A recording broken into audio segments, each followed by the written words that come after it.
Good morning, everyone. Thank you so much for coming on in, for stopping by, sliding through. I appreciate you all stopping in and checking out the channel and listening to a little Bad Company with me. Today we're going to listen to the track Bad Company from the band Bad Company from the album Bad Company. You honestly can't do it better than that.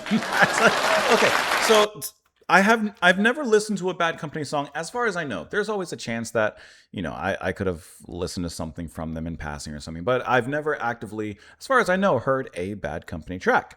And you'll have to forgive me, but I can't remember when, but in the comments recently, a lot of people said I should probably rectify that. So honestly, I was going to listen to the first track off of the album just because I figured I might as well listen to the first track from their debut album because it just kind of made sense. And then I saw this and I said, you know what? What better way to be introduced to the band than by a song named after the band, named after the album? So sometimes the stars align, you know? So that's how we came to this particular point here. Hope you all are doing well. Let's go ahead and dive on in. Bad Company by Bad Company off the album Bad Company.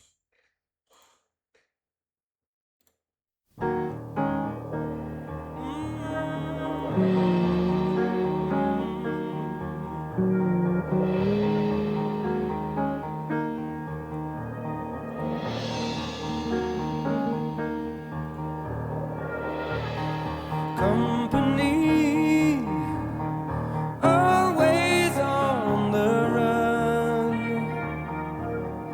Destiny is a rising sun.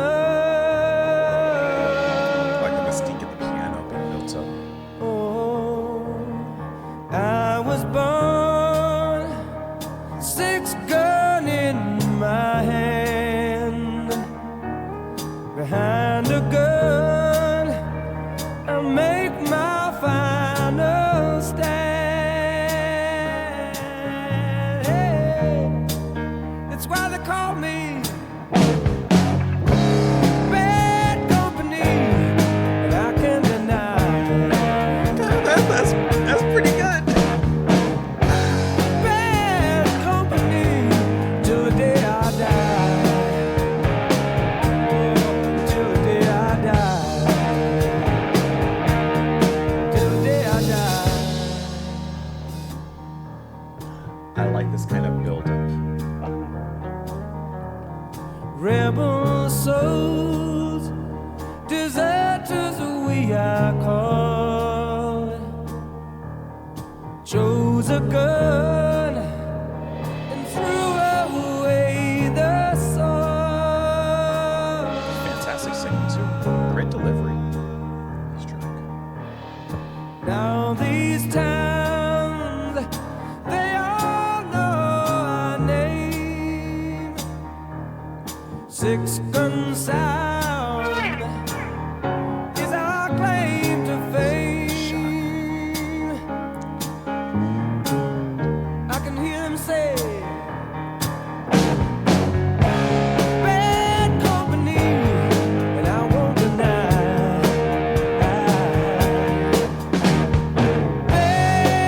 Bad Company till the day I die.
Okay.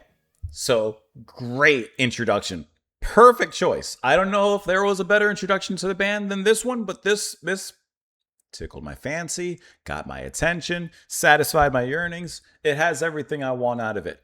Uh Oh, okay.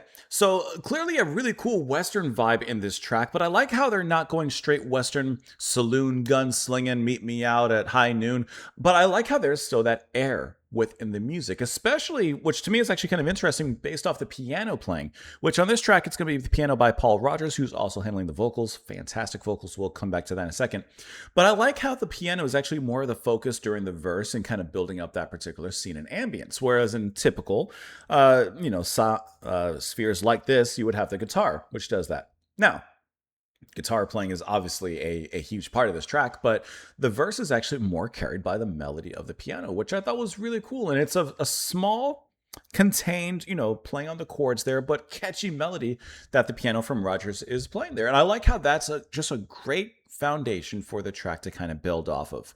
Really nice, dusty, and kind of quaintly epic lyrics performed by Rogers rather, and the delivery has that nice expansion to it, but there's also an air of mystique in it, and I think that that's really captured quite nicely during the verse specifically before we even get into the chorus of everything. This is very big and open. Can I tell you, for some reason, it's reminding me of Kansas a little bit. I could see Kansas covering this track and perhaps even, vice versa. Bad Company covering a Kansas track, maybe. Maybe like Wind. You know what I'm talking about. Anyways, let's stick with here. Let's stick with Bad Company. I really like that though. I really like how you can feel how the wind kind of carries through in this track and the dust, kind of like a tumbleweed going through. And like I said, I like how the piano is such a big part of that. The chorus, when it jumps into that, it leaps into the chorus, and that's where the rock really comes in here. Straightforward on the drums and the bass at those particular moments, but much more driving and much more driven rhythmically in kind of a typical rock way. But it feels good, especially after the buildup of all that space that's left through the verse.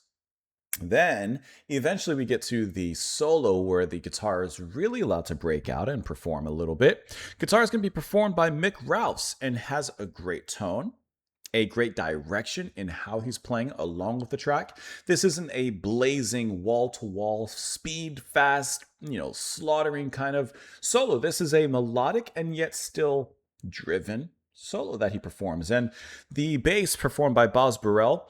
I like how at certain moments throughout the track, of course, he's kind of doubling along with everything, just kind of keeping that backbeat and giving it that rhythmic strength. But as we get further into the song, particularly like the final chorus and during the solo at certain points, he kind of steps out of those bounds a little bit, starts to color outside the lines, and he brings a little bit of a different kind of movement into the track. Almost something like if you'll allow me to say it, just some of the fills remind me kind of like a folk rock song. I'm not saying that's what he's playing, but it's just some of those lines sound perhaps kind of influenced by that and moving towards like a Western folk, obviously, to kind of keep in line with everything in this track thematically. I think that this is a really fantastic song, and I believe, I wouldn't doubt it, this is the type of song that when they play it live, that finale, that solo at the end, oh, I bet they can go off in that particular regard. I'm going to look really quick to see if we can find a live version. We're not going to play it just due to copyrights. Got to be careful of that. But I am curious to see like how far they can expand that, because I bet you that outro can go for a long time. I'm just doing a quick search here. I'm looking at the duration of the tracks here: 5 minutes, 6 minutes, 5 minutes. No, that's a whole show. Honestly, as I'm looking around, I'm expecting the band to they could take this to a 10-minute track just based off of where they can go with that solo and the ending and how powerful it could be. There's no doubt in my mind that they could take it to that particular style and that duration, but nothing I see there. Let's look at the lyrics here, if you don't mind. Company always on the run, destiny is a rising sun. I was born 6-gun in my hand, behind a gun I'll make my final stand. That's why they call me Bad Company, and I can't deny bad company till the day I die, till the day I die. This reminds me of the kid from Blood Meridian. That's bad. That whole group was Bad Company. Rebel souls, deserters we are called. It's a slog to read, but the ending is nice. Chose a gun and threw away the sword. Shows one form of violence for another. Not much difference there. Now these towns, they all know our name. Six Gun Sound is our claim to fame. I can hear them say, bad company. I won't deny bad company till the day I die. Said I'm young and I'm free. Oh, but I'm a bad company. That's the way I play. Dirty for dirty. Oh, somebody double cross me. Double cross for double cross. Yeah, we're a bad company. Listen, they're just bad all around, and that's their reputation. That's their sound. Oh, I should have looked at the Wikipedia article. That's just the way they move. Let's see. It's obviously off of their debut album, co-written by the band's lead singer Paul Rogers and Simon Kirke, the drummer. The song's meaning comes from a book on Victorian morals. Interesting. Rogers has said that it has an almost biblical promised land kind of lawless feel to it. Just out in no man's land there. It's reception, rated as Bad Company's all-time best song, particularly praising the piano, which, yes, absolutely. I think it's really cool. Dusty atmosphere, got that. Great vocals, haunting guitar chime. We got it. There's a cover from Five Finger Death Punch. And on the chart positions, you have Canada 17, US bubbling under Hot 100. Just call that the Simmering Chart 6, and Mainstream Rock number 2, as well as many, many certifications. Actually, I believe that these are actually going to be in relation to the cover, not the original. Did the original chart? I don't see any chart information regarding the original, just the cover. Huh, which is quite surprising. Ricky Lee Jones also made a cover. I think that this would be like a fantastic single from the band, and also like a great radio song. Huh, kind of surprising actually. You let me know what you guys thought, of course, in the comments down below. Of always, I appreciate you stopping on by. Thank you so much for being here, whether it's your first time, hopefully not your last time. If you don't mind just pressing that like button, it helps a great deal before we go. The Buy Me a Coffee is there if you didn't see it pop up initially, if you'd like to sponsor a song request. But otherwise, enjoy the rest of your day. Have a fantastic one, and I will see you all later. Bye, guys.